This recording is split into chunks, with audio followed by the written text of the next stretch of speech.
Bom, bom dia a todos. Espero encontrá-los todos bem. Alguns estou vendo que estão com a câmera de plantão, muito bem. Isso que é força de vontade, né? No plantão e ainda com o celular ligado para estudar. Parabéns aí, tá? A quem está em casa também, parabéns pelo comprometimento de levantar cedo e estar aqui conosco junto, tá? Sejam todos bem-vindos. Então, hoje a gente vai fazer o seguinte: nós temos aí, como nós havíamos conversado a semana passada, eu unifiquei aí dois Kahoots, só que vocês não vão responder o Kahoot, tá? Eu vou ler a pergunta com vocês, vai ser um Kahoot comentado, tá? Eu tirei a resposta correta e eu vou pedindo informações a vocês para vocês chegarem numa resposta adequada. São três perguntas de ombro, são três perguntas de joelho, que são os protocolos mais convencionais de membro superior e inferior, né, na tomografia. E depois nós vamos responder o desafio da semana. As perguntas do Kahoot já subentendem o desafio da semana. Só tem um pouquinho de diferença referente ao contexto, tá bom? Então eu vou compartilhar minha tela com vocês e nós vamos responder aí algumas questões do Kahoot comentadas, tá? Bom, então aqui, ó, eu vou começar pelo superior, pelo ombro, tá? Todos estão vendo, né? Não dá para fazer a tela grande porque eu estou compartilhando com vocês e eu entrei para tirar a resposta. Então vamos lá, olha lá. O exame abaixo representa qual tipo de exame? Esse exame aqui, ó. Que exame é este aqui? O que vocês acham? Que exame seria este? A gente observa, né? Vamos analisar a imagem no contexto geral. Então, aqui, a gente observa aqui a cabeça do úmero, a gente observa aqui a cavidade glenoide, a gente observa aqui que a escápula, né? Aqui está começando a abrir a espinha da escápula, e aí tem uma região branca aqui, né? Ó, tá vendo? Uma região branca, tanto na região anterior da cavidade, quanto na região da própria cavidade, quanto na região posterior da cabeça do úmero, né? Baseado nas questões, nos enunciados aqui, quais dessas vocês responderiam? Isso é uma tomografia de ombro em janela óssea. Isso é uma tomografia de ombro em janela standard com fratura da cabeça do úmero. Vou voltar na imagem aqui, ó. Com fratura da cabeça do úmero, janela standard, com fratura da cabeça do úmero, né? Uma janela óssea, que é uma tomografia de ombro, uma artrotomografia, ou nenhuma dessas alternativas corresponde a esta imagem. E aí, qual é a cor que vocês vão selecionar? Não é para a gente não está jogando, é só para responder mesmo aqui no chat ou ligar o microfone e a gente bater um papo sobre isso. Essa imagem corresponde a uma artrotomografia, a uma tomografia de ombro convencional na janela óssea ou uma tomografia de ombro em standard com fratura da cabeça do úmero. Qual dessas, ou não corresponde a nenhuma dessas cores? Qual é a cor que vocês vão escolher para designar essa imagem? Pensem, analisem a imagem. Qual é o corte que está? Qual é a janela que está? O que que é essa região branca ao redor, né? Dá para ver fratura na cabeça do úmero? O que que tem de diferente nesta imagem que possa se enquadrar em uma dessas quatro respostas?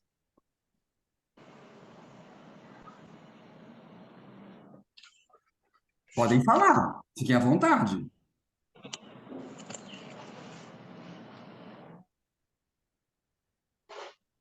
Ninguém?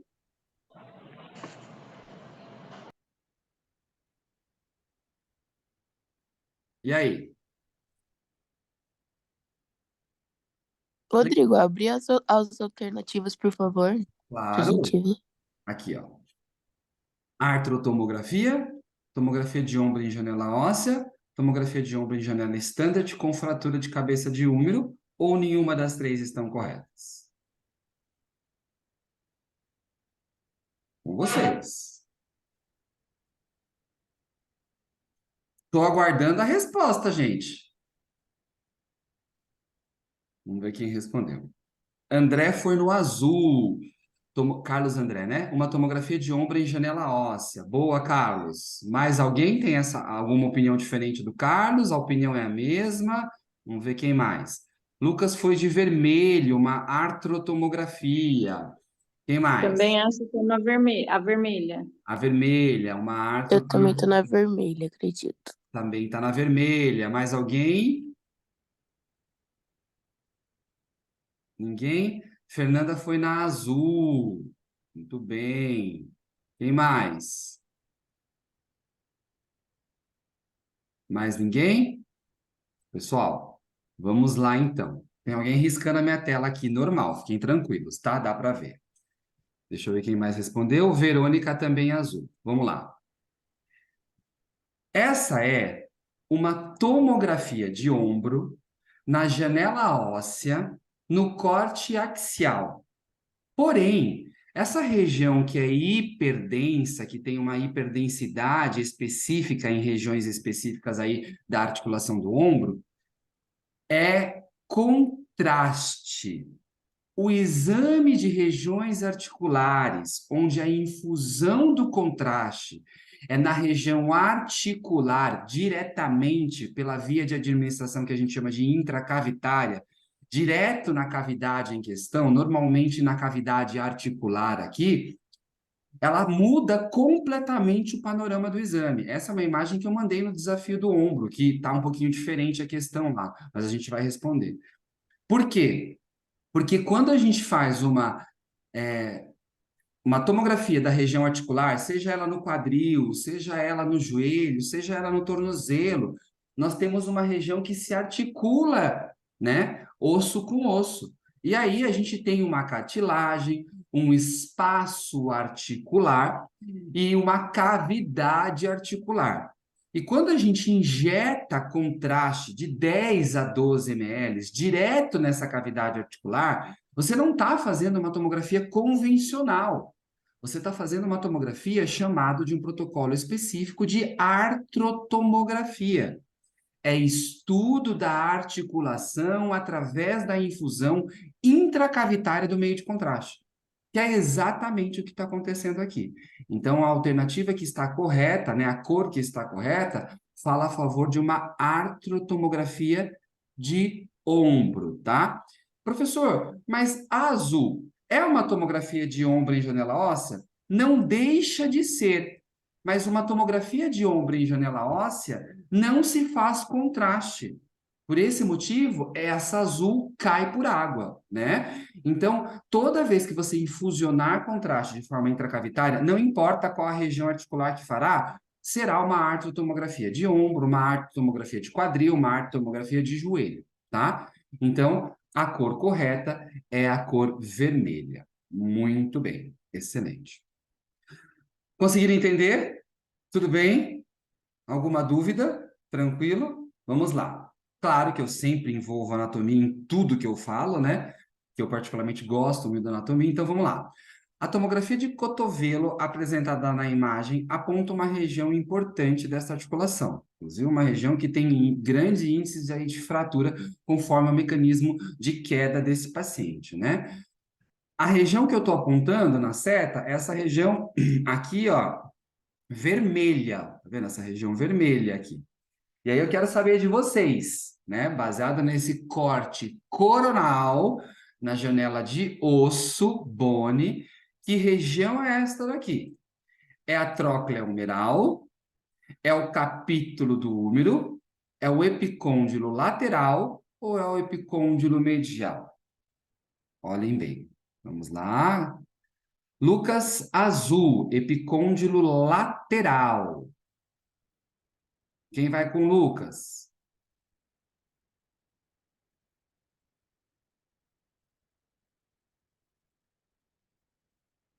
Carlos também foi com Lucas. Azul, epicôndilo lateral. Será que é o epicôndilo lateral? E aí, meninas? Vou na azul também. Vai na azul, Eu também. epicôndilo lateral. As meninas também. Todo mundo foi na azul. Certo? Maria. A Verônica foi na verde. Mudou aí o prospecto das respostas dos colegas, né? Então, vamos novamente analisar essa imagem antes de responder. Então, vejam só. Cotovelo anteroposterior, ou seja, coronal, né? Coronal é de anterior para posterior. E aí vamos pensar, quem que é esse osso aqui? Esse osso é a cabeça do rádio. E esse aqui é a ulna. Se a cabeça do rádio, pensem na posição anatômica, palma da mão voltada para frente. O rádio, ele liga o botãozinho com o polegar. Então, na cabeça do rádio, eu tenho a direção do polegar. Na posição anatômica, essa região aqui, o rádio, ele é lateral. Então, este aqui é o epicôndilo lateral, porque o rádio, a cabeça do rádio, o osso rádio é lateral. E a ulna, ela é medial. Então, eu tenho os epicôndilos lateral e medial dos húmeros, né? Direito e esquerdo, só que a ulna aqui está sendo mostrada na posição anatômica correta do braço direito. Por esse motivo, esse é o epicôndilo medial. Cabeça do rádio, lateral, né? Aí a articulação entre ulna e úmero é medial. Por esse motivo, esse é o epicôndilo medial, tá? Lembrando que é contralateral a imagem, então você está olhando o seu lado direito ao lado esquerdo da imagem, e lembrando que vocês têm que fazer a posição anatômica para saber qual é a posição desse osso. E fazendo a posição anatômica, independente do lado, o rádio sempre será lateral e a ulna sempre será medial. Por isso, a resposta correta é o epicôndilo medial, pessoal. Tá? Conseguiram entender a lógica para responder a questão? Pensou? Sim. Sim? Ficou simples, né? Tranquilo? Tudo certo? Alguma dúvida? Vamos então para a terceira questão do ombro, né? Olha lá. A reconstrução abaixo se faz importante para a avaliação de fraturas em regiões articulares. Como se dá o nome desta reconstrução? Que reconstrução é essa aqui que a gente realizou nesse exame? Né? E aí eu coloquei algumas alternativas. VR, que é volume de renderização tridimensional 3D. Janelamento Boni, janela óssea normal, né? MIP espesso e nenhuma das alternativas. Qual das cores vocês selecionam? Observem a imagem. Aparece uma parte do tórax aqui também, né? Porque é um ombro, né? A gente consegue salientar uma fratura bem específica na escápula, né? Uma luxação também da cabeça do húmero está bem deslocado, né? Possivelmente está para posterior, né? Luxação posterior de cavidade glenoide. E essa imagem, ela consegue fazer uma obliquada, né? Tanto é que aqui, ó, você percebe pelo quadradinho que está bastante oblíqua a imagem, né? Aparece um pouco do tórax, essas são as costelas, aqui está a clavícula. Que reconstrução, que pós-processamento é esse? Vermelho, azul, amarelo ou verde? Vamos lá, podem responder.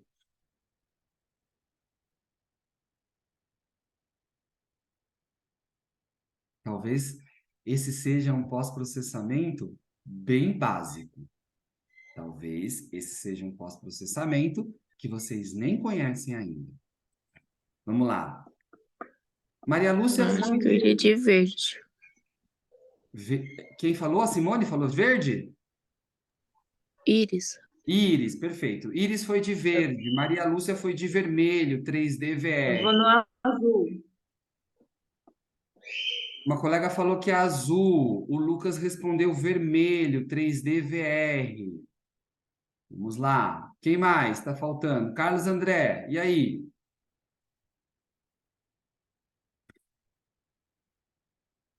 Para responder para vocês, pessoal, eu vou puxar um documento aqui, muito legal. Deixa eu ver quem mais respondeu aqui. Carlos Vermelho, Verônica Vermelho com ponto de interrogação. Não tem problema, vamos sanar essa dúvida agora. Deixa eu achar aqui. Olhem só.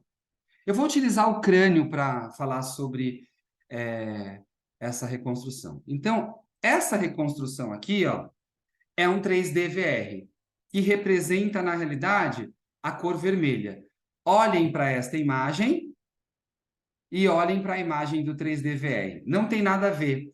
3D VR, você observa um brilho maior na imagem, um volume total da imagem, né? Excelente. E depois alguns colegas foram no MIP espesso e alguém foi no azul? Teve gente. A Fernanda foi no azul. Janelamento Eu bom. fui no azul. Isso. Clênia. Cleia também. Vamos ver o janelamento Bone no crânio, como que fica. Olha o janelamento Bone no crânio. Ele apaga basicamente todo o parênquima, dando ênfase ao tecido ósseo. Vamos comparar essa imagem aqui, ó. Aqui existe um parênquima, ó. Existe artérias, né? Aqui são artérias, ó, artérias que saem lá do tronco pulmonar, as artérias pulmonares. Então, não é um janelamento Bone, apesar de se parecer significativamente, porque o osso está hiperdenso, mas eu consigo definir gordura e músculo aqui ainda, né? Então, não é um janelamento Bone. Esse janelamento, ele é muito utilizado, os colegas aqui de São Paulo utilizam bastante, para esse tipo de estudo aqui, ó. É um MIP espesso, tá? Ele dá ênfase a tecido ósseo. Além disso, o que não acontece naquela imagem do ombro, quando você tem um ferimento de arma de fogo na região, esse ferimento ele dá muito striker, tanto na janela óssea, como vocês podem observar aqui, quanto na janela standard, como vocês podem observar aqui. E o que que acontece? Quando você projeta um MIP espesso, observem que tem um pouquinho ele minimiza o artefato e você consegue visualizar tudo que é de alta densidade no interior da região que você está tomografando. Então, é um MIP espesso. Um aluno uma vez me perguntou, professor, nunca vi isso. Sabe por quê? Porque normalmente os MIPs são feitos com espessuras de cortes menores, né? Clica lá no MIP, está feito e ele é exclusivo. A grande maioria usa com exclusividade para estudo de vasos. Mas quando você aumenta a espessura de corte dele, esse MIP, por exemplo, e esse MIP aqui que nós estamos vendo no ombro, né? Ele tem, em média, 15 milímetros de espessura. Então, você clica no MIP, vai lá em thickness, né, que é a espessura do corte, aumenta a espessura do corte para 15, para 12 milímetros, e você vai ter um MIP chamado de MIP espesso, porque você espessou a espessura do corte no pós-processamento. Isso, para ferimentos de arma de fogo com alta densidade, para minimizar o artefato e você ver tudo que está dentro daquela região, é excelente. E esse pós-processamento também vale para visualizar fraturas de osso, né? Como, por exemplo, essa daqui, ó. Tá vendo? Eu observei todo o ferimento de arma de fogo, porque foi um paciente que foi baleado na cabeça, né? E automaticamente a gente consegue visualizar isso com minimização de artefatos. Já vou aproveitar a dica, não sei se vocês conhecem, utilizando aí a resposta, nós temos também o MIP em forma de 3D, que é essa daqui, que ele, além de minimizar o artefato do ferimento de arma de fogo ou do objeto de alta densidade, ele também visualiza todo o nível de fratura, ó, toda a extensão da fratura, coisa que o Bone não consegue me mostrar a extensão, porque eles são cortes seccionados. Como eu projeto no MIP uma imagem tridimensional, eu tenho toda a extensão da fratura. Tá? Então, a resposta correta é definitivamente o MIP espesso, a alternativa que é a verde. Tá? Tudo bem? Tranquilo? Dúvidas? Conheciam essa ferramenta? Não conheciam? Poucas pessoas conhecem, porque estão habituados só com a janela óssea, né? Mas existe o MIP espesso e pode sim ser usado dentro de articulações, tá? Passando para membros inferiores, mais 3 perguntinhas de membros inferiores. Vamos lá. Qual das indicações abaixo se enquadra em um pedido médico para TAGT? TAGT é um protocolo específico e diferente do protocolo rotina que nós temos no joelho, na articulação do joelho. Qual dessas indicações clínicas se encaixa num protocolo de TAGT? Ruptura de ligamento cruzado, fratura patelar ou instabilidade fêmuro-patelar, ou nenhuma dessas indicações, eu preciso fazer um TAGT, que seria a cor vermelha. O que vocês vão responder?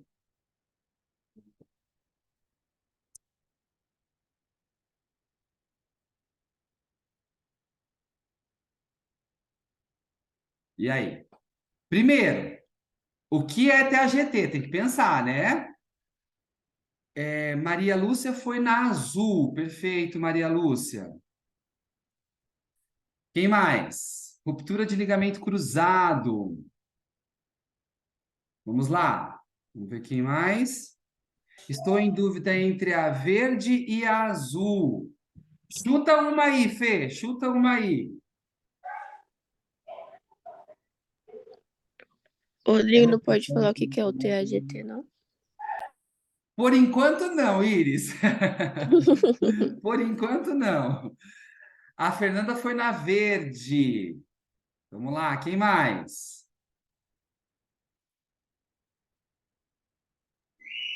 Vou na verde também. Vai na verde também, a Verônica na verde. Perfeito. Vamos lá, então.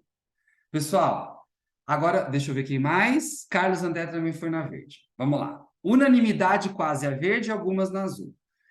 Deixa eu ver quem mais respondeu. Lucas também foi de verde. Excelente. Pessoal, vocês não viram ou não assistiram ou não estão se lembrando da aula de joelho, né? Pois é. TAGT significa tuberosidade anterior e garganta da tróclea. São estruturas do joelho. Quando você faz um protocolo de TAGT, você tem especificamente umas projeções a serem realizadas, tá? Eu vou explicar esse protocolo e talvez acabe o tempo, mas não tem problema. Um dos desafios já foi até respondido. Eu vou mostrar aqui para vocês, quer ver rapidamente? Deixa eu ver se eu encontro aqui, ó, protocolo de joelho. O protocolo de TAGT, gente, ele é feito passo a passo. Você vai separando imagens e vai unificando um bloco de imagens. Então, ele serve exclusivamente para alteração de instabilidade femoropatelar. Ele é feito de duas aquisições. Uma com os dois joelhos estendidos e uma com o joelho flexionado, tá? E você vai realizar mensurações com as imagens que são projetadas, tanto com o joelho estendido quanto com o joelho flexionado. Então, essa imagem é do TA, tuberosidade anterior. Ó, a tuberosidade anterior da tíbia está sendo visualizada. Essa imagem é do GT, aqui é a garganta da tróclea do fêmur. A gente chama essa imagem também de arco romano em algumas literaturas. Quando você faz e você libera o paciente, você precisa reconstruir e projetar índices para o médico. Então, você vai pegar a imagem de TA e GT e fundir, tem lá, Fusion Imaging. Você vai clicar, selecionar as duas imagens, clicar e vai fundir as duas imagens. E nela você vai mostrar a distância que está de TA para GT. Ou seja, essa patela aqui, ela pode estar para cá, ela pode estar mais alta, e isso demonstra a principal indicação do exame, que é a instabilidade fêmoro-patelar, tá? Então, automaticamente, a resposta que vocês deram é errada. Não tem como eu fazer um TAGT para fratura ou para ligamento, sabe por quê? Porque eu vou adquirir o exame com perna flexionada e com perna estendida. Não se flexiona a perna quando a gente tem fratura ou ruptura ligamentar, tá? Então, através das imagens projetadas na janela óssea, você vai mensurar várias medidas, né? Por exemplo, essa imagem é do GT. Você traça uma linha na garganta aqui da tróclea e quando você faz isso, você dá o ângulo de profundidade da tróclea para o médico, né? Quando você utiliza uma outra medida, traçando uma linha no meio da patela e entre os côndilos, você está vendo abrir um ângulo. Esse ângulo é a báscula da patela. Então, são medidas que são realizadas no pós-processamento quando a gente tem um protocolo de TAGT, tá? Lembra que eu falei que é realizado uma aquisição com a patela com o joelho fletido? Quando você flete o joelho, a patela fica lateralizada. Você também mensura a báscula da patela lateral. né? Sempre traçando uma linha no centro da patela, no centro do fêmur, no centro da patela, entre os côndilos. Então, são projeções, são mensurações que você normalmente realiza para que você possa mostrar que, através dessas mensurações, se existe ou não uma distância patelar, uma distância fêmuro da patela, do fêmur para a patela, tá? Então, a resposta correta aqui é a instabilidade fêmuro-patelar. É para isso que serve o TAGT. Certo? Tudo bem? Tranquilo?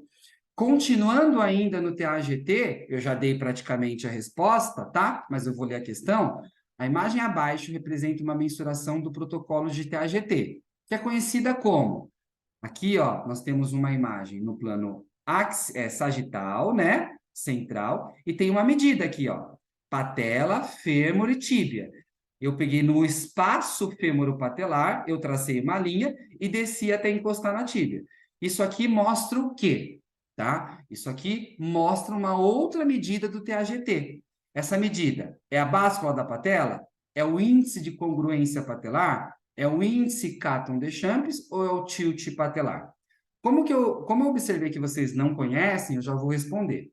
A báscula da patela é medida na imagem que a gente conhece como GT. Essa aqui, ó. Isso aqui é a medida da báscula da patela. Então, não é a medida que a gente está procurando. Essa imagem não corresponde a essa, tá? Aí nós temos índice de congruência patelar. Também não é o índice de congruência patelar essa imagem. E aí, o índice Catton-Deschamps, que corresponde a esta imagem, ó. Esta imagem, ela serve para mensurar a altura da patela. Esse índice chama-se índice Catton-Deschamps. Quando a patela está muito alta, esse grau de angulação e espaço fêmuro-patelar é aumentado. Então, eu tenho uma instabilidade do fêmur entre a patela. E, através do índice Catton-Deschamps, você localiza a altura que está a patela. Então, observem que o protocolo de TAGT ele é extenso, não na sua aquisição, e sim no seu pós-processamento, nas suas reconstruções, nas suas mensurações. Isso aqui já serve como exemplo para a aula que vem, porque a aula que vem, lembra que eu comentei com vocês que eu vou falar sobre medidas, mensurações, né, continhas que a gente faz básicas para mandar maior informação diagnóstica para o médico. Então, joelho a gente não vai ver semana que vem. Por esse motivo, já estou falando bastante do TAGT. Tá? Então, a resposta correta aqui seria índice Catton-Deschamps. E vamos à última, que, obviamente, anatomia. Seu conhecimento anatômico para realizar o protocolo de TAGT é importante. Por isso, selecione a alternativa correta. E aí, aqui eu tenho uma imagem com 3 números de um plano coronal da articulação do joelho. O 3 está apontado numa região óssea, o 2 numa região óssea e o 1 também numa região óssea. Agora, qual dessas cores é o correto? O número 2 é uma região da tíbia? Verdadeiro ou falso? O número 1 corresponde ao côndilo lateral? Ó, número 1, esse aqui é o côndilo lateral. O número 3 corresponde ao platô tibial? O número 3 corresponde ao platô tibial? Ou o número 3 é uma região medial e o número 2 é uma região lateral do joelho? O número 3 é uma região medial, essa aqui é uma região medial, e o número 2 é uma região lateral do joelho. Qual cor vocês vão, meus queridos? Vou deixar um pouquinho a imagem para vocês fixarem aí na memória. E qual dessas cores? Ah, dá para ver aqui bem pequenininho, né? E aí? Olha com vocês.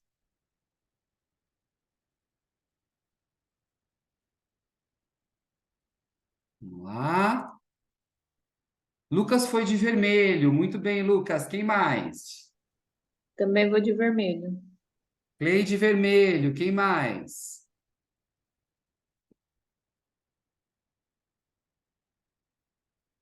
Mais alguém? De verde. O número 3 é o platô tibial. Verde. Mais alguém? Mais ninguém? Cadê o pessoal? Não, vou de vermelho. Peraí, mudei. Mudou, vermelho, Maria Lúcia de amarelo. Bom, vamos lá, analisando a imagem. O número 1 está do lado correspondente à tíbia, porque aqui é a fíbula. A tíbia, na posição anatômica, é um osso medial. Então, aqui não tem nada de lateral desse lado. Tudo aqui é medial e tudo aqui é lateral. Sendo assim, a gente já elimina o número, o azul, porque o número 1 não é lateral, o número 1 é medial, certo? O número 3 corresponde ao platô tibial. O número 3 corresponde ao platô tibial. A tíbia é um osso medial, só que o número 3 está na lateral. Já exclui também o verde. O número 3 é uma região medial. Ó, aqui é a fíbula. A fíbula é um osso lateral. Também está errado. Então, só sobra a alternativa correta, que é a vermelha. Essa região de número 2 é uma região da tíbia, chamada de platô tibial. No caso, aqui é o platô tibial medial, e aqui seria o platô tibial lateral. Tá? Anatomia correndo nas veias, hein, pessoal? Tudo bem? Agora nós temos aí 6 minutinhos para responder o desafio da semana, que basicamente quase todos já foram respondidos, né? Mas a gente vai só para passar a resposta realmente. Vamos lá. Analise as duas imagens abaixo e selecione a alternativa que mais corresponde a essas imagens. Então, nós vimos que essa aqui é a imagem MIP espesso, e nós vimos que isso aqui é uma artrotomografia, certo? Já conversamos sobre ambas as imagens, então vamos ver qual alternativa se encaixa aí na correta. A imagem A tem contraste injetado pela via intracavitária. Tá certo? Tá certo. Tem contraste injetado.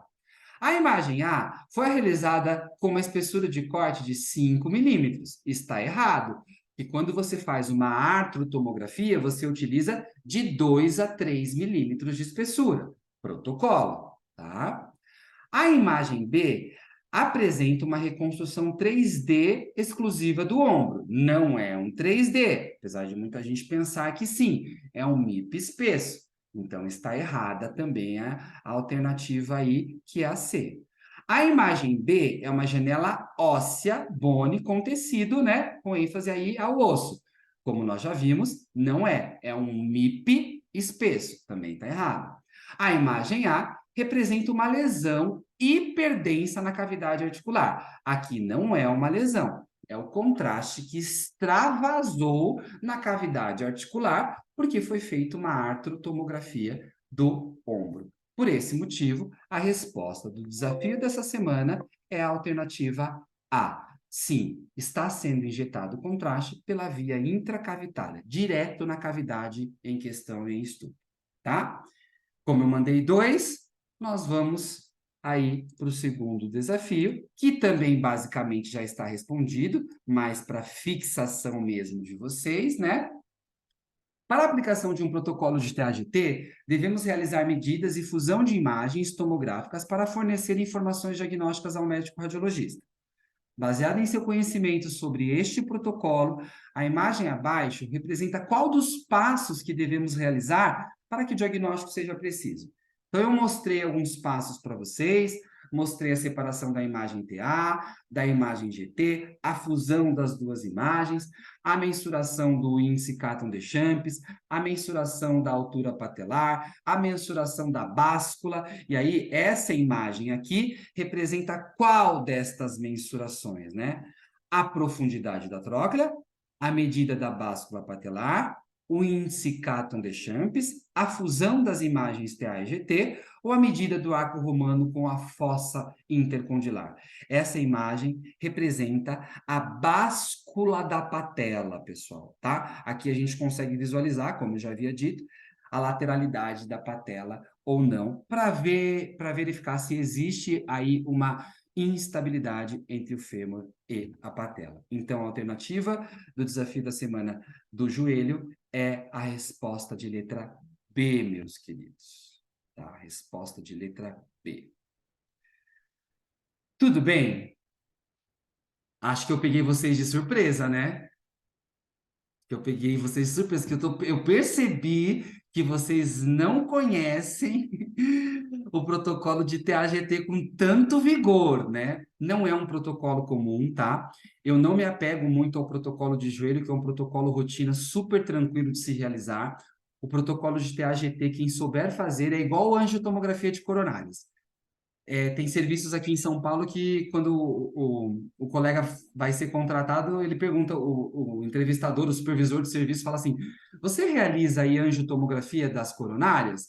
E aí, se o cara fala que sim, o supervisor já abre um sorriso. Esse protocolo é basicamente a mesma coisa.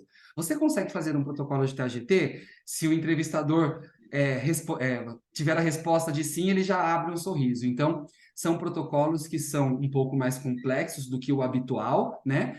Do que uma tomografia de tórax com contraste, do que um TEP que se faz muito, né? São protocolos que fogem um pouco da rotina, né? São protocolos exclusivamente pedidos por especialistas da região, de ombro, de artromografia, ou dos especialistas do joelho. Mas são protocolos que são necessários no nosso conhecimento, tá? Ô, professor, Pois não, Kleina? eu assisti às aulas, mas o professor mesmo, ele só dá uma pincelada nessa parte aí do TAGT, Sim, entendeu? Então não dá pra gente ficar gravando muito o que ele falou, porque ele passou só por cima, assim, não tem nenhum slide escrito em nada, entendeu? eu sei. Por esse motivo, vou presenteá-los com os meus slides de uma outra instituição com o protocolo inteirinho para vocês. Pode ser? Aí Sim, sim, show. obrigada. Arrasou. Aí eu mando para vocês.